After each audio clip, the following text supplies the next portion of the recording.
আচ্ছা, এটা হচ্ছে পার্ট রাইট ফর্ম অফ ভার্বের পার্ট 1, এটার সেন্টেন্স নাম্বার 2। আমরা সেন্টেন্স থেকে কিন্তু রাইট ফর্ম অফ ভার্বটা প্র্যাকটিক্যালি শিখছি।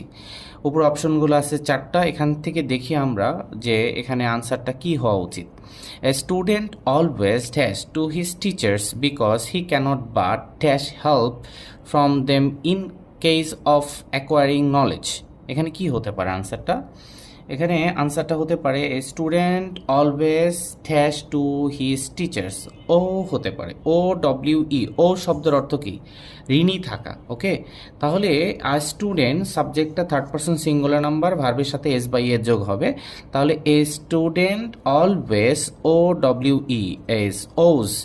ভার্বটাকে সিঙ্গুলার করতে হলো কেন? সাবজেক্টটাও কিন্তু সিঙ্গুলার। আচ্ছা, বিকজ কারণ কি? He can not but dash help. He can not but, can not বাটের একটা কিন্তু রুল আছে, ক্যান নট বাট এরপরে কিন্তু base form.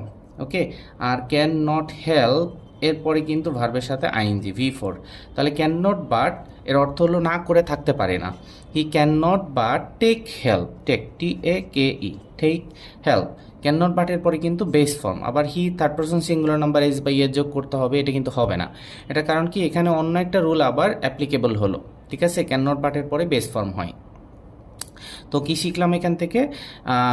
Subject third person singular number, ভার্বের সাথে এস বাই এর যোগ, আর এখানে ক্যান নট বাটের পরে কিন্তু বেস ফর্ম। তবে ক্যান নট হেল্প হলে আইএনজি যোগ হয়ে যেত। ধন্যবাদ।